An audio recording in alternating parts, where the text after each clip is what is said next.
Hi friends नमस्ते welcome to crazy monkey. सो ताजा movie updates तो मी ముందుకు వచ్చేసాను। ఇప్పుడు విషయానికి వద్దాం। ప్రస్తుత కాలంలో డబ్బు లేనిదే ఏ ఒక్క చిన్న పని జరగడం లేదు।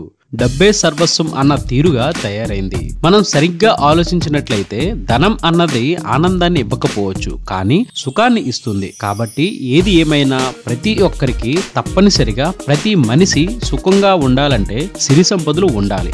సిరి సంపదలు లేని ఇల్లు, అందులో ఉన్న మనుషులు కళావిహంగా ఉంటారు। మనం సిరి సంపదలతో హాయిగా ఉండాలంటే లక్ష్మీదేవి అనుగ్రహం ఉండాలి। లక్ష్మీదేవి అనుగ్రహంతో పాటు ఆమెకు ఆగ్రహం రాకుండా చూసుకోవాలి। ఇప్పుడు దరిద్రాన్ని మోసుకొచ్చే పనులేంటో చూద్దాం। అందులో మొదటిది తడిపాదాలతో నిద్రపోకూడదు। అలాగే తులసి మొక్కను పూజించకపోవడం కూడా ఒక కారణం। అంతేకాదు గడ్డి పరకలను తుంచేయడం, తల నూనెను వేరే వాళ్లకు రాయడం లేదా నేలపై రాయడం కూడా తప్పే। ఇందులో అతి ముఖ్యమైన విషయం ఏంటంటే చెట్లను కొట్టడం, బావులను పూడ్చడం, అలాగే శివుణ్ణి లేదా విష్ణువుని పూజించకపోవడం, చీపురుని కాలుతో తొక్కడం, మూగజీవులను పశువులను బాధ పెట్టడం, పరులను దూషించడం చేస్తే దరిద్రాన్ని మూట కట్టుకున్నట్లేనట।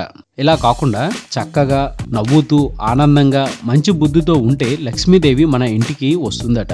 ఇది అప్డేట్। మరొక ఇంట్రెస్టింగ్ వీడియోతో మీ ముందుకు వచ్చేస్తాను। ఇలా ఎన్నో కొత్త విషయాలను మనకు తెలియజేస్తున్న మన విఆర్ మీడియా యూట్యూబ్ ఛానల్ ని సబ్స్క్రైబ్ చేయండి, మమ్మల్ని ప్రోత్సహించండి। Please subscribe and thank you.